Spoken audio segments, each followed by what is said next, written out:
Has the pandemic changed your view of the world? There has never been a better time to kickstart your life with inspiration.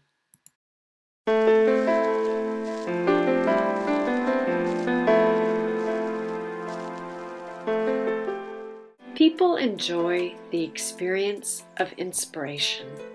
And of course we would, as one definition of inspiration is to breathe in. I mean, how lovely is that?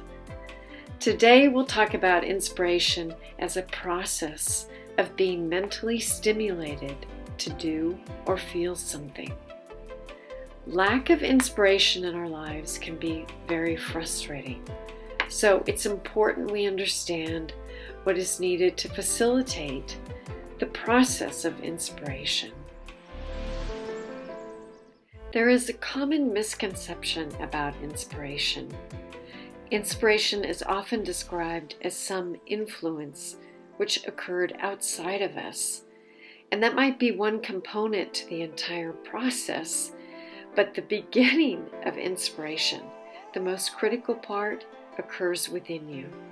Always. It always begins within you. No one can inspire you without your consent.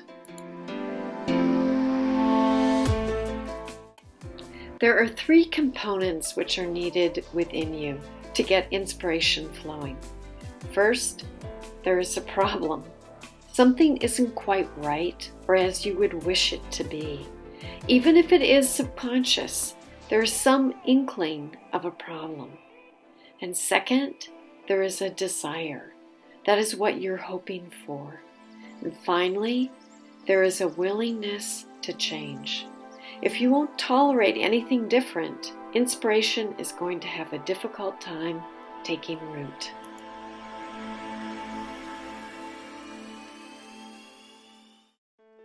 If you're having a difficult time being inspired, or someone you know complains about a lack of inspiration in their life, then look at those three components: problem, desire, and willingness to change, and see what's missing.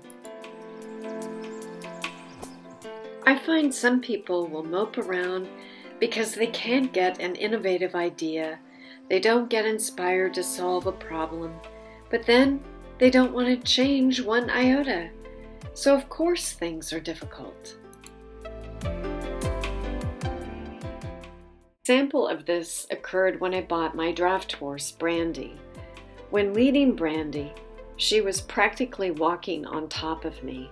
It was very dangerous. I mean, she weighs in at about 1,700 pounds. And I thought I knew how to lead a horse, but I was open to other ideas. I had a problem leading Brandy. I had a desire for Brandy to stay a safe distance from me, and I was willing to change my thoughts on how to work with a horse.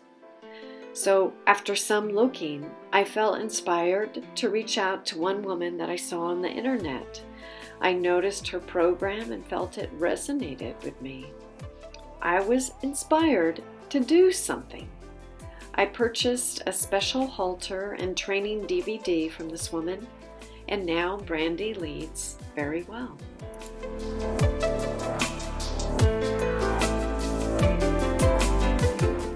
In my book, I also talk about the steps for inspiration, but those steps hinge on the three components: problem, desire, and a willingness to change. So, looking for inspiration on what to do during these times? Begin by aligning yourself with the three simple components. Joy to you, and be inspired.